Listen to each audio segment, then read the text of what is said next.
Alô, você, nós estamos começando aqui mais um episódio do Arivalcast. Esse que é o pior podcast das redes sociais. Mas você insiste em ficar com a gente, vamos lá.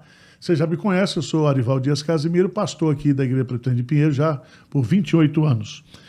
E hoje quem vai participar do episódio conosco aqui é a nossa jornalista Daísa Bellini, apresentadora do Tudo Mais, programa da IPP TV. E o tema é muito sugestivo, importante, relevante para alguns pais. O tema é: meu filho está desviado, e agora? Por favor, se apresente, minha jovem. Olá, pastor. Que alegria, que honra estar aqui no Arivalcast, que maravilhoso. Vamos falar um pouco desse assunto importante, né? Que é necessário, não é, pastor? Para falar sobre isso, é uma alegria. Então, eu trabalho aqui na IPP TV, espero você aí de casa, de segunda a sexta, às 10h15 da manhã, no programa Tudo Mais. Mas vamos voltar aqui para o nosso podcast. Ela aproveitou e já fez o comercial, é isso aí. Gente, é o seguinte, nós temos que, antes de começar o bate-papo aqui, falar um pouquinho dos nossos patrocinadores. E um dos principais patrocinadores desse podcast é a Riveste Revestimentos Ecológicos. Essa empresa oferece pastilhas e placas de revestimentos que podem ser aplicadas diretamente em cima de azulejos, paredes. Está aqui o material deles, é uma coisa fantástica, ecologicamente correto. São vários e vários padrões de cores também. Você pode, com a ajuda aí de um arquiteto ou com a opinião dos próprios vendedores lá da Riveste, fazer uma reforma maravilhosa na sua casa. Nós vamos primeiro... Você pode entrar no site www.riveste.com.br e, por favor, assista o vídeo que vai passar agora, fazendo a divulgação dessa maravilhosa empresa. Estamos aqui no meu sítio em São Roque, e estou fazendo uma reforma na minha cozinha com este produto aqui, ó. Nem sabia que isso aqui chamava tico-tico. Fiz retinha. 73 anos e estou aprendendo e quero aprender muito mais nos 90. Encaixa. Agora eu faço porrada aqui. Estou tirando a torneira. Agora eu vou pegar na serra-copo. Olha o furinho aqui, gente. Tem que dar um estalinho. Perfeito. Vocês, jovens, vocês deixam de lero-lero, bora mexer o corpo. Gente, onde eu tô? Tô pequenininha, mas resolvo, gente. Aqui não tem preguiça. Vamos preenchendo todos os vãozinhos, limpando. Eu fiz, você também pode fazer. Mãos à obra. Estamos de volta aqui com o Arivalcast e o tema de hoje este podcast é: meu filho está desviado, e agora? É um tema muito sensível para muitos pais. Não há nada mais doloroso do que ver um filho se afastar dos caminhos do Senhor. E essa é uma realidade que muitos pais enfrentam. E o pastor Arival vai falar para a gente como que... Vai orientar, né, pastor? Que orientação dar para os pais que vivem em uma situação como essa, que gostaria que o filho voltasse aí para os caminhos do Senhor, pastor? Pronto. Em primeiro lugar, nós temos que ter uma visão bíblica, primeiro, que a paternidade e a maternidade é uma bênção de Deus. Então, ser pai e mãe, à luz da palavra de Deus, isso é um privilégio, é uma bênção, é uma mordomia. Então, nesse contexto que a gente está aí desvalorizando a maternidade, ter filhos, isso é completamente contrário ao conceito bíblico. Também, um filho que nasce de pais crentes, numa família onde os pais já creem em Deus, também é um grande privilégio, né? Às vezes, alguns jovens, adolescentes da igreja, eles não têm a dimensão, né, desse privilégio, né? A Bíblia, inclusive, diz que os filhos dos crentes são sementes santas, são filhos da aliança, filhos da promessa. Então, eu já convivi com pessoas que disseram: eu não tive o privilégio de ter nascido num lar cristão, né? Eu só fui me converter na minha idade adulta, e muitas coisas que eu cometi foi justamente porque não houve essa orientação, né, dos pais cristãos, etc. De fato, isso é uma realidade, né? Nós criamos os filhos, eu não devia todos de modo igual, porque cada filho, a gente cria de um jeito, porque cada filho reage. Mas eu acho que isso é uma coisa natural no processo da vida cristã, né? A gente não pode fazer desse assunto uma tragédia, né? Por quê? Porque Deus, ele tem uma história de fé para cada um de nós, né? E ele escreve a sua história de cristão na vida de cada um. Cada um vai ter um relacionamento pessoal com Deus, né? Existe aí muitas razões porque filhos, né, eles são criados na igreja, criados dentro dos valores cristãos, e muitas vezes esses filhos eles se desviam, principalmente quando entram na adolescência, vão para a escola, para as universidades, então eles não conseguem, né, firmar ali a sua fé, dar o seu testemunho e acaba esfriando, se afastando da igreja. Isso, de fato, tem trazido muitas dores, muitas tristezas para os pais. Mas vamos lá. Vamos lá, pastor. Agora sim, o senhor citou aí a adolescência, depois entra na faculdade. É um caminho que, às vezes, até na infância, os pais conseguem ali trazer para a igreja, trazer para a EBD. Sim. Aí, quando chega na adolescência, que a gente chama aí da fase mais difícil, não é mesmo? É nesse período que costuma acontecer isso, pastor? Sim. E por quê? Eu acho o seguinte, a partir do momento que a pessoa entra na adolescência, ele sai daquilo que seria a proteção fundamental de pai e mãe. Descobre que é um indivíduo, será, aí ele sai do aconchego e vai para o campo de batalha. Então ele vai ser abordado, ele vai ser exposto, ele vai ali sofrer tentações, ele vai conhecer algo que ele não conhecia, né? Enquanto estava ali sob a proteção do lado, o pai e da mãe, tendo o pai e a mãe como referências, como heróis, etc. Mas eu vejo o seguinte, uma das razões porque os filhos eles se desviam, né, quando... A primeira causa que eu vejo é a falta da convicção dos valores bíblicos e muitas vezes porque não houve uma conversão, uma regeneração, certo? Então, por exemplo, se um filho nosso, ele vai, por exemplo, para a universidade e ali tem um professor que não é criacionista, mas darwinista, e naquelas primeiras aulas que ele dá ali, o filho, ou o seu filho, né, abre mão dos valores cristãos, é porque ele então não estava convicto. Nós vivemos uma geração, hoje, principalmente na igreja, que perdeu-se essa questão da convicção, da fé mesmo, né, ter uma razão para a sua fé. E isso vem decorrente justamente da conversão. Então, para mim, esse é o ponto principal. Entendi. Certo? Porque eu vejo que se o jovem ele é regenerado, o adolescente ele é convertido, ele pode até se desviar, mas ele vai voltar, é como o filho pródigo. Ele vai, uma hora lá, ele vai cair em si, ele vai descobrir que tudo aquilo que ele pensou que o mundo lhe daria não deu, e ele começa a entender que a vida na comunhão, na companhia do seu irmão e do seu pai, ele tinha tudo ali de bom. Então, isso é muito comum, né? Mas, a primeira causa que eu vejo é justamente essa, a falta de convicção de fé, a falta de conversão mesmo, de você ser treinado para defender as suas opiniões. Segundo, eu acho que é uma coisa natural, do ponto de vista da experiência de vida, porque o jovem, principalmente se ele nasce num ambiente cristão, evangélico, tem muita coisa que ele desconhece. É como se a gente vivesse num submundo ali, num gueto. E quando você sai, é natural para o jovem querer experimentar, querer conhecer.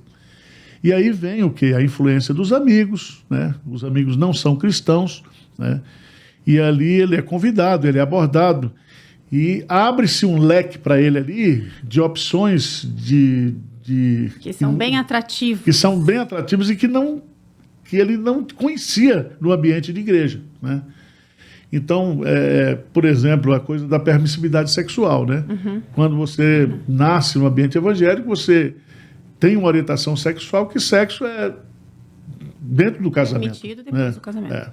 Então, não é permitido. Então, quando ele chega ali, ele vê aquela abertura toda, se ele não for uma pessoa realmente convertida, convicta, se ele não estiver realmente em comunhão com Deus, orando ali, ele vai cair, ele vai ceder, ele vai se desviar, né?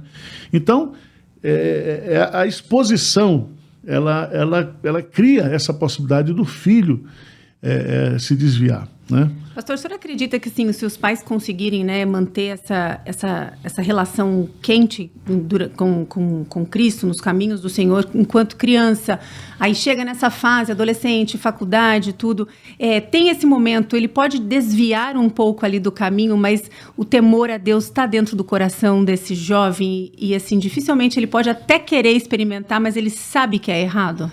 Sim, eu creio que nós temos muitos jovens crentes que estão nas universidades que não se desviaram. É porque às vezes o foco nosso é só sobre aqueles que se desviaram, mas a quantidade de jovens que passaram pelas universidades, deram bons testemunhos, né? E foram sal e luz ali, são muitos. São mesmo. São muitos. Então, a gente não pode... Só que uma coisa que nós pais temos também é uma obsessividade, achando que nós, né, nós somos responsáveis pela fé dos nossos filhos. E a Bíblia não... Primeiro, nós criamos os filhos, mostramos, né, não é somente a questão da transmissão do conteúdo da fé, mas através do exemplo, né, do caráter, porque criança e adolescente, eles querem muita coerência, eles olham muito para isso, né? Mas quando a pessoa começa a tomar decisões por si mesma, quando a pessoa entra nessa fase de adulto, né? Eu não posso mais ser responsabilizado pela decisão que ele vai tomar, né? Então, isso é uma coisa lá em Romanos, capítulo 13, quando trata dessa matéria, falando sobre obediência, submissão, né? É muito interessante que Paulo coloca aí, cada um dará contas de si mesmo a Deus. Então, eu não posso, por exemplo, vamos supor, você tem um filho, né, que se envolve com drogas na universidade, começa a praticar coisas que o levam a ser penalizado pela sociedade, por isso. Quer dizer, você é responsável por isso? Não, foi decisões... São escolhas, né? Que ele tomou. Então, por exemplo, vamos pegar um exemplo bíblico, né? De Sansão, né?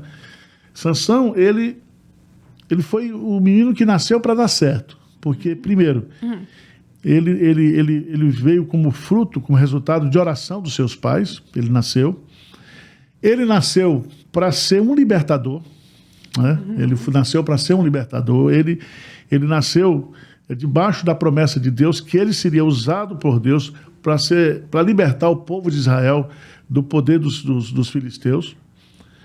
Mas ele simplesmente, a partir da sua juventude, começa a tomar decisões erradas. E a primeira que ele tomou foi na área do relacionamento conjugal. Ele viu lá uma mulher que não era do povo de Israel e vai lá e entristece os seus pais, ofende os seus pais, né, casando com aquela mulher.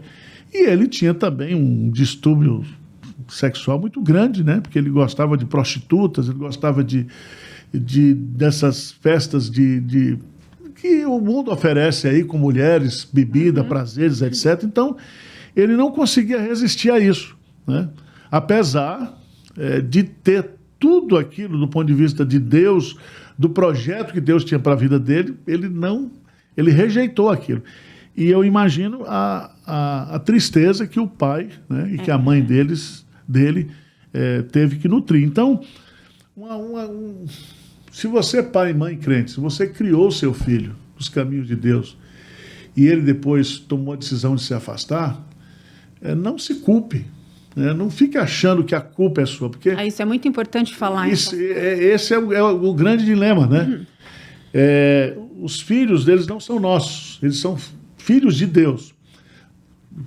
se você fez a sua parte, se você deu testemunhos, você, quando você podia fazer, estava dentro da sua área de autoridade, você fazia, hoje não tem mais o que fazer, né? Hoje é orar, né? E pedir a Deus que realmente produza no coração desse filho, né, o arrependimento para que ele volte, né? Mas não entre nessa. Eu já tive casos aqui na igreja de pais que se culpavam muito, né? É assim, difícil também não sentir essa culpa, não é não, pastor? É complicado isso, né? Não, veja bem, sente a culpa se não fez o que era correto. Entendi. Se não fez o que era correto. Às vezes eu fico vendo aqui no departamento infantil pais que às vezes a criança quer vir para a escola dominical, né? Quer estudar a Bíblia e o pai simplesmente fica em casa dormindo com a mãe. E o filho quer, né? O filho querendo vir para a igreja e os pais atrapalhando. Então isso é ruim, porque vai chegar uma hora que eles vão querer que os filhos venham e os filhos vão dizer, não, quando eu quis, você não me levou. Aí vai dizer que né? o filho está desviado, né? Aí também tem essa parte aí. O senhor disse aí, né, que os pais têm que continuar orando. Quais são, então, as atitudes que os pais devem ter, né, diante de uma situação dessa que o filho desviou mesmo, assim? Tem que manter essa comunicação aberta? Sim. Como se relacionar com esse jovem? A primeira coisa é não desistir do filho, né? O pastor Hernandes, ele sempre...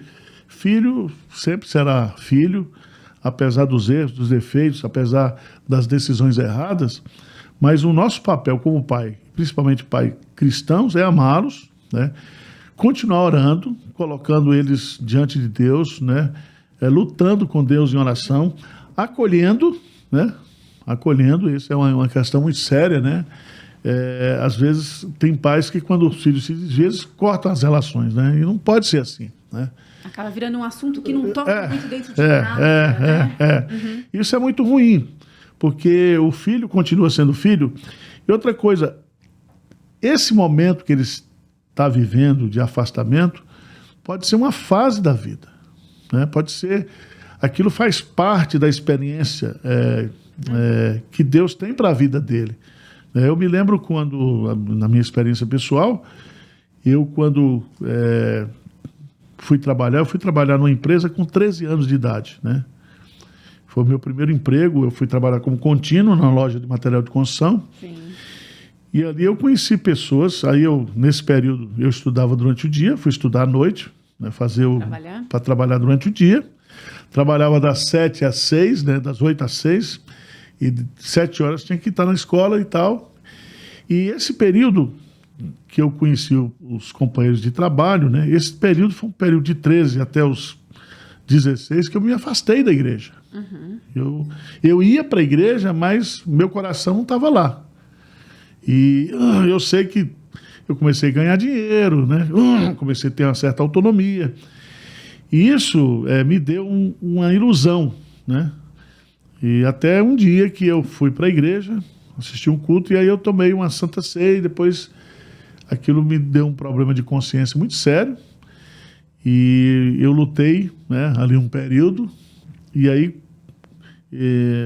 inesperadamente, eu tomei a decisão, né, cheguei lá a pedir as contas, e voltei a trabalhar com meu pai, que tinha uma gráfica lá. Eu falei, eu não quero voltar para a igreja.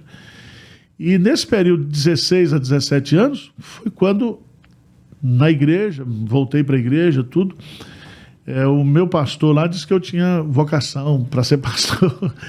Mas, certo. Não, mas pelo meu currículo, pelo meu histórico, pela minha capivara, não podia ser de jeito nenhum. De jeito nenhum. Não, de jeito nenhum. Inclusive, eu lutei muito, né, para aceitar isso, mas quando eu vi, aos 18 anos, eu estava já em Recife, morando em Recife, numa república, e estudando para o ministério. Então, é uma coisa que a gente precisa tomar cuidado. Os pais, nós não podemos viver a experiência que os nossos filhos terão com Deus, né? Então, você pega, por exemplo, histórias muito interessantes, né, de mães que oraram pelos filhos, né? Nós temos o caso da mãe de Agostinho, que orou durante 30 anos. E ele, nesses 30 anos, ele teve uma vida de devassidão muito grande, chegando até a ter um filho, né? E depois ele se tornou um grande teólogo, um grande pastor, um grande servo de Deus. Então, eu repetiria a frase que o pastor Hernandes gosta de usar, né? Não desista dos seus filhos, Não né? desista, Não né? desista. Pastor, diante aí do seu testemunho, a gente vê também que assim vai muito também da escolha da pessoa, né? Da sua escolha. O senhor fez a escolha naquele momento ali com 17, 18 anos e falou, não é isso que eu quero, né? Também tem isso, tem que ter essa vontade desse filho que está desviado. Não, a culpa, é o que o senhor disse, a culpa não é dos pais. Mas, assim, a responsabilidade não é só dos pais, é da pessoa também. Do indivíduo. Mas há um lado sobrenatural, né? Quando Jesus conta a parábola do filho pródigo, né? Que é uma expressãozinha que diz assim, e ele caindo em si. Boa. Caindo em si. Então, naquele momento, ele cai em si porque eu acho que houve uma ação sobrenatural do Espírito Santo. Né? Porque ele ficou naquela situação desesperadora. Porque tem muita gente que, ao invés de entrar em crise, às vezes a pessoa prospera materialmente, ganha fama, ganha projeção. Né? Nós temos muitos filhos de crentes que se desviaram por excesso de bênção. Não foi por escassez. Certo? Olha só. Eles foram para a universidade, fizeram bons cursos, começaram a ganhar dinheiro, se tornaram pessoas relevantes na sociedade, médicos, promotores, advogados, juízes. Aí acho que não precisa mais. E aí, né? E eles não entendem que tudo isso que está acontecendo na vida deles, isso aí, a fonte é a providência de Deus, o cuidado de Deus, a fidelidade de Deus, as promessas de Deus, né? Eu gosto sempre de dizer que tem muitas bênçãos que eu recebo na minha vida e que já recebi na minha vida por conta da oração de minha avó e dos meus pais. Meu pai era um intercessor diário por mim, né? E eu sempre digo aqui na igreja, tem muita gente aqui na igreja que ora por mim, ora pela minha família. Então, há coisas no mundo espiritual aí que são segredos, né? Deus, ele age. Então, eu creio que uma das coisas que o pai e a mãe, né, depois que o filho sai de casa ou toma decisões que não estão de acordo com os princípios da fé, a oração é, de fato, a força que a gente tem, a ferramenta que a gente tem, né? Tem até aquele filme lá, o Quarto de Guerra, né? Quarto de Guerra, fortíssimo. Para recuperar o casamento. O cara estava iludido lá por uma paixão no trabalho e Deus, então... Ela vai ali na oração. Isso também foi um dos motivos que fez o senhor escrever aí Mães da Aliança, as mães orando pelos filhos, não é mesmo? Esse profissional incrível que você encontra na editora Ezion, não é mesmo, pastor? Tem uma história, né? Esse projeto Mães da Aliança. Quando eu cheguei aqui em Pinheiros, 1996, nos primeiros anos aí, e teve um ano que foi muito triste, porque muitos filhos de presbíteros, eles caíram em pecado, se afastaram da igreja, foram disciplinados. E aí, isso trouxe uma tristeza muito grande para a igreja. E foi quando houve esse insight aí do Espírito Santo, de nós começarmos a reunir mães, principalmente, né, para orar pelos filhos, né? E nós que somos presbiterianos, reformados, nós temos essa doutrina maravilhosa, que é a doutrina da aliança da graça de Deus. Deus, ele já fez um compromisso, né, de que ele deseja nos salvar e salvar os nossos filhos. Ele quer ser não somente o meu Deus, mas o Deus dos meus filhos, dos meus netos e das futuras gerações. Então, se eu tenho essas promessas, se eu tenho essa aliança, então nós temos que nos agarrar nisso aí. Verdade. Né? Porque tem hora, Daísa, que só Deus pode fazer pelos nossos filhos o que eu e você, nós não podemos. Você tem uma filha adolescente aí, você está começando a viver essas experiências, né? E tem hora que conselho não é ouvido, tem hora que você colocar limite não resolve, né? Tem hora que é difícil. Não é fácil mesmo, pastora. Vamos aproveitar, então, quem está assistindo aqui a Arivalcast, já compartilha aí, se inscreva aqui no canal do pastor, do reverendo Arival Dias Casimiro, compartilhe esse vídeo com quantas pessoas você quiser, não é mesmo, pastor? Sim. Mande para aquela pessoa que às vezes está aí orando pelos filhos, para ouvir essas orientações do pastor. E rumo aos 100 mil aí, né, pastor? 100 mil inscritos? Sim, se canal, Deus quiser. Se Deus quiser. Pastor, agora, voltando ao assunto, até que ponto os pais podem, vamos colocar entre aspas, obrigar ali este filho que está desviado? Não, você vai para a igreja. Pode acontecer isso ou isso afasta ainda mais? Veja bem, depende do relacionamento de cada família. Eu vejo assim. Eu acho que enquanto os filhos estiverem sob a autoridade dos pais, né, assim, dentro de casa, eu me lembro quando os meus filhos eles eram adolescentes, eu dizia, olha, até meia-noite a porta está aberta. Depois da meia-noite eu tranco. Muito bom. Porque o que você vai ficar fazendo depois da meia-noite na casa das pessoas, né? Então, Rua. Na rua. Então, eu tinha isso. E uma vez eu me lembro que acho que foi o Matheus, ele me testou disso aí e ele dormiu no carro, né? Ele dormiu na garagem. Não entrou. Fora de casa. Entrou no carro. Ele ficou no carro porque quando chegou a porta estava trancada, né? Porque é aquela angústia do pai, né? Na época não tinha celular, né? Hoje, eu acho que enquanto os filhos, né, estiverem sob sua gestão, aí tudo bem. Agora, depois que passa dos 18 anos, aí os filhos, eles começam a ter... porque uma das coisas que está acontecendo hoje também é a ditadura dos filhos para os pais, né? Os pais, eles com medo de perder o afeto, a admiração, o relacionamento, eles então liberam geral, eles não põem limites, não estabelecem disciplina, né? E aí entra um papel muito da mãe também, né? Eu digo isso porque lá em casa os meus filhos foram criados por Tássia, porque ela tinha horário para dormir, horário para acordar. Disciplina, né? Limites ali que... eu me lembro até uma vez que eu cheguei, Túlio estava chorando, ele era novinho ainda, e Matheus lá, e ele chorando, eu falei, meu filho, o que está acontecendo? Ele dizia, é mamãe. Eu falei, mas por que mamãe? Porque ela é o faraó do Egito e nós somos os escravos. E chorava, soluçava, né? Coisas assim, quer dizer, os filhos, eles reclamam, mas eles precisam. Eu me lembro que eles eram adolescentes, eles estudavam no Mackenzie, eu os levava para a escola cedo e levava uns amigos deles também, pegava no caminho e levava. E eles... Os amigos deles que não eram crentes diziam que gostaria de ter pais que proibissem, que orientassem. Né? Então, isso aí também é uma coisa que, para os filhos crentes, isso aí precisa ser valorizado. Né? É uma coisa... Porque a pior coisa para um filho é a indiferença. Né? A indiferença é pior do que o ódio. A indiferença é como se o filho não existisse. Né? Então, o filho ele quer se sentir... amado, entendendo que ele é importante para os pais, isso aí é uma coisa... Então, voltando às perguntas que você fez aí, a primeira coisa é essa questão dos limites. Agora, tem que negociar, né? Tem que negociar, mas o senhor disse a verdade, assim, às vezes... essa liberdade é importante, eles gostam, né?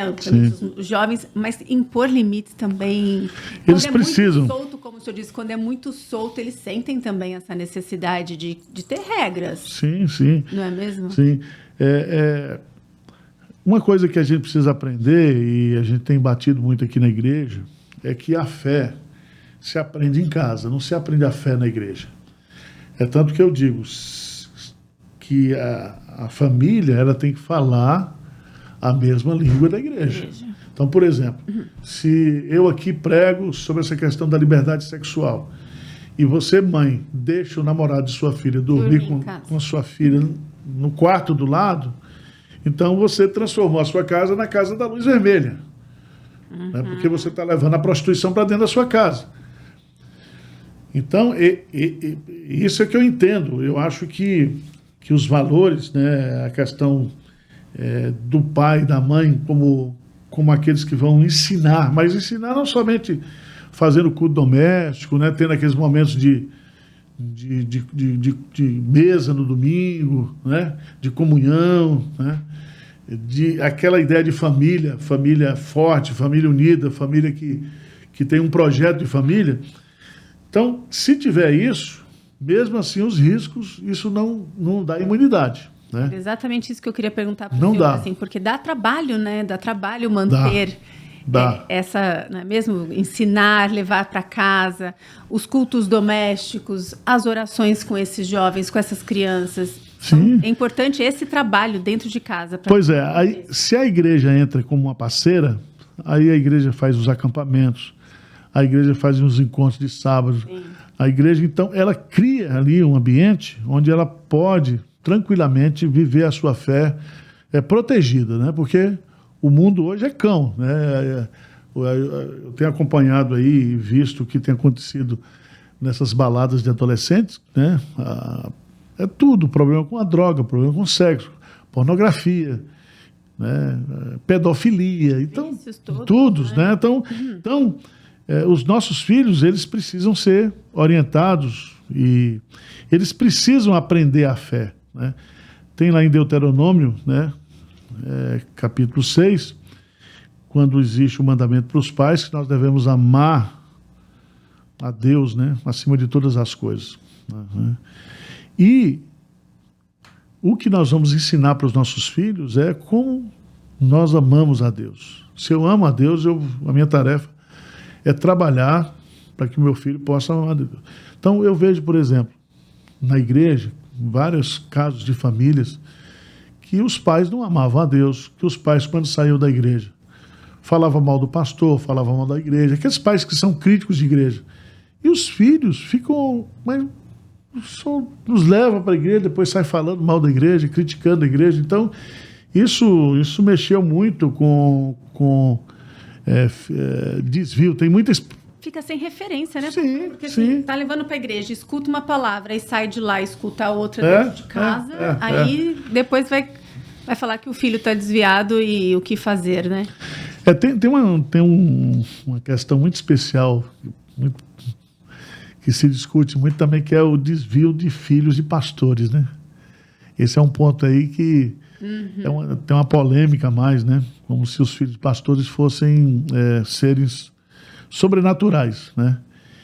Eu vejo, por exemplo, casos, né, que a gente tem de filhos de pastores que se desviaram, que abriram mão da fé, mas a quantidade daqueles que continuam servindo ao Senhor é infinitamente maior do que os dos outros. Exato. E aí vem também a mesma experiência, né, de ser o histórico que Deus tem para a vida dele, né?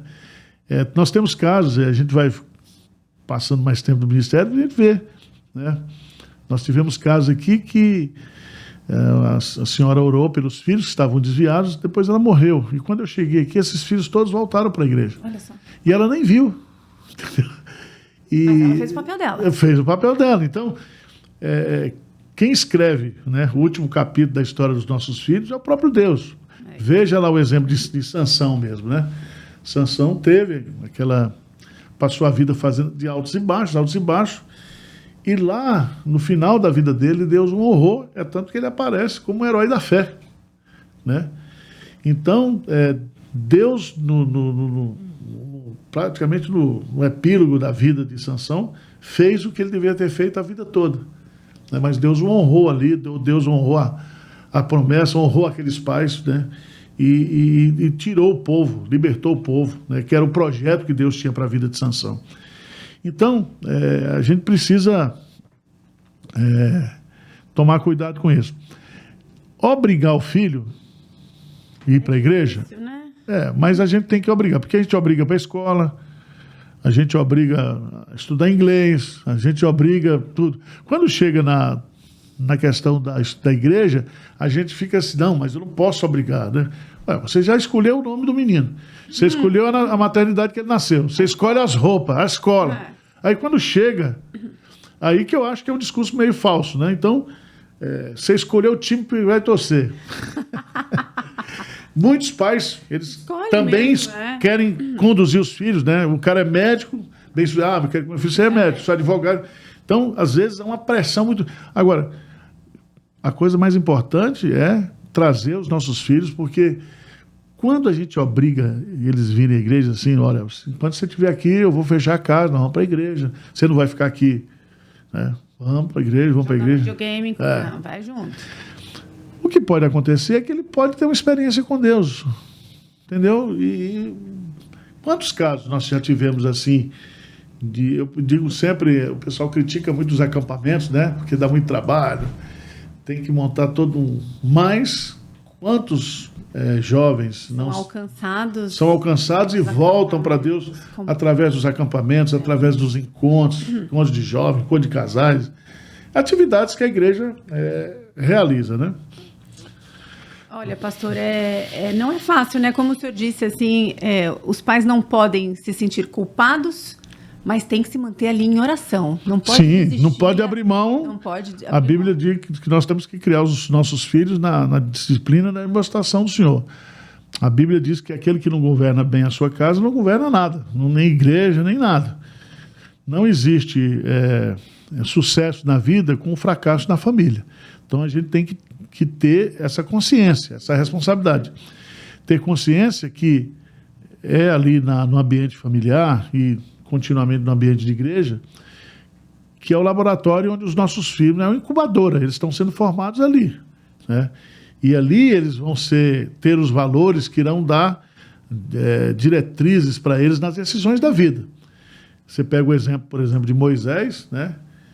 Que quando ele chegou à idade adulta, ele rejeitou o título, né, de ser filho da filha de Faraó, e ele preferiu viver com o povo de Deus. Então, por que isso? Porque Joquebede e também Arão, seu pai, semearam a palavra de Deus.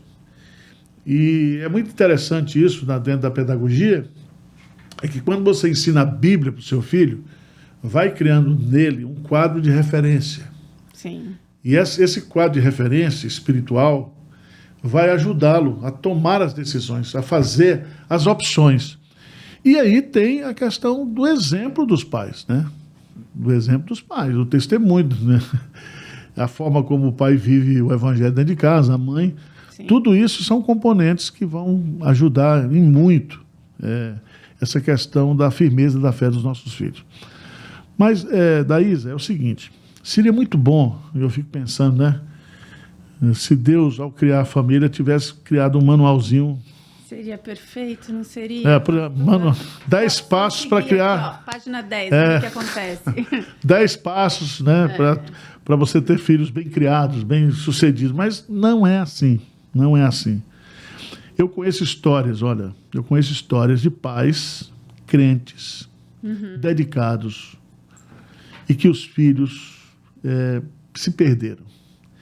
Eu conheço pais ruins mesmo, que fizeram tudo para estragar os filhos, mas Deus, a graça de Deus, não permitiu. Então, são filhos bons, são filhos... esses filhos. Então, existe nessa questão de família, né, até para a preservação do casamento, manutenção de casamento, filhos, criação de filhos, tem que haver o espaço da graça de Deus, da gente entender e depender de Deus e nos humilharmos na presença dele e pedir graça para que, de fato, a coisa aconteça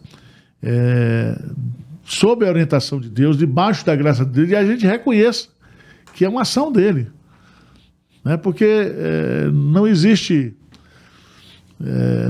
assim uma recompensa. Qual é o salário de uma mãe? Qual é a recompensa de uma mãe? Provérbios diz lá, né, que o filho insensato é a tristeza do pai e da mãe. É mesmo.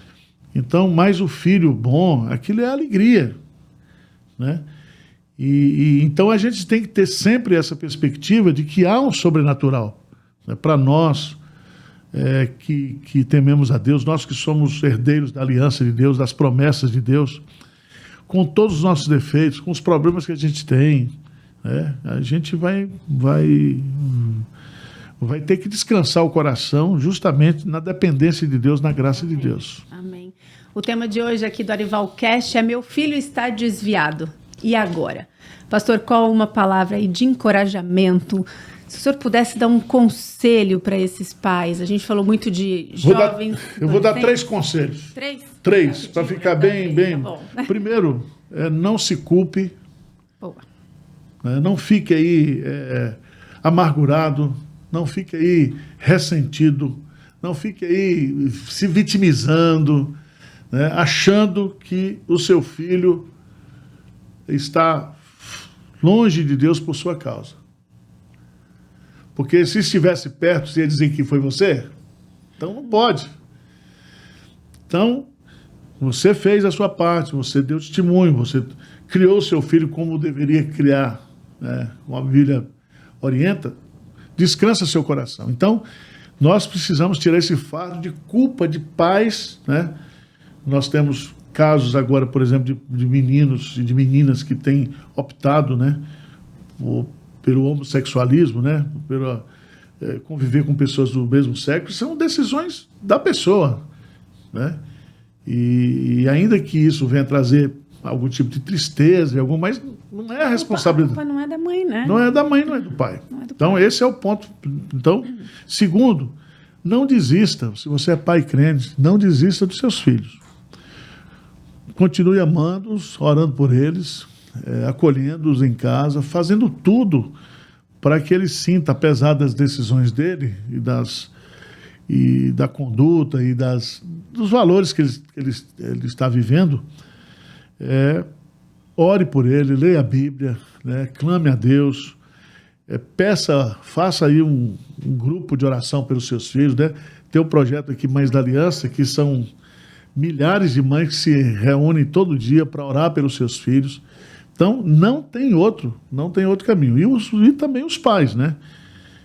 A gente, como pai, tem essa responsabilidade de liderar espiritualmente a casa. Vamos continuar orando, né? Orando pelos nossos filhos. Há muitos filhos que se desviam da igreja, mas continuam com um comportamento correto, respeitando pai e mãe, sendo bons profissionais. Ele não quer nada com Deus, ele não quer nada com a igreja, ele não quer nada de compromisso, mas não se rompe o vínculo familiar. Então, continua sendo seus filhos. Então, Claro. não desista dos seus filhos. Então, não se culpe, Não se culpe. né? Não desista dos seus filhos. E terceiro lugar, seja você, pais crentes, mestres e mestras do bem. O que eu estou colocando isso? Sejam propagandistas das coisas boas relacionadas à família. Exemplo. Por exemplo, se eu soubesse, eu não teria filho. Está muito difícil ter filho agora. Olha aí o meu caso. Né? Uma mulher que escreveu 50 razões para não ter filhos, uma socióloga francesa. Eu fui ler as 50, não concordei com nenhuma, e ela mesma tinha 2 filhos adolescentes. Eu acho que talvez isso ela... Então, eu digo o seguinte, muitos pais, eles usam esses traumas do casamento, do relacionamento familiar, e eles começam a fazer uma propaganda negativa da família e do casamento. Não façam isso. Certo? Uhum. Seus filhos, eles estão desviados, mas eles são pecadores mesmo, e a graça de Deus está sobre eles. Então, eles estão vivendo um projeto de vida. Se você crê na soberania de Deus, e Deus permitiu que ele saísse, né, dos caminhos para experimentar, olha para o filho pródigo, né? O pai sempre estava lá esperando. Sim. Quem vê o filho voltar é o pai. Então, o pai sempre é que vai tomar a atitude de ir ao encontro do filho. Então, olhe para esse exemplo, que é o exemplo bíblico de Deus, né? Então, vamos rejeitar todo tipo de sentimento de culpa, de fracasso. Eu fracassei. Segundo, não desista de orar pelos seus filhos e façam boa propaganda das coisas boas da família, dos filhos, etc. Né? É meu filho, tem esse dever? Tem, mas ele é meu filho. É isso. Ele é de Deus. Ele nasceu para cumprir o propósito de Deus. Né? Ao invés de amaldiçoar, abençoe seu filho. Abra sua boca para falar coisas positivas, né? Não trabalhe negativamente contra aquilo que está acontecendo. É isso. Pastor, muitíssimo obrigada. Foi um prazer participar aqui do ArivalCast hoje. Obrigado a você. Obrigada. Obrigado a você que está nos assistindo aí. Deus abençoe e até o próximo episódio do ArivalCast. Ô, gente boa, entra aí no meu canal do YouTube. Assine aí, por favor. Nós estamos aqui para bater a meta dos 100 mil no próximo mês. Então, por favor, assine aí o canal e desfrute aí do conteúdo, tá bom? Conto com você.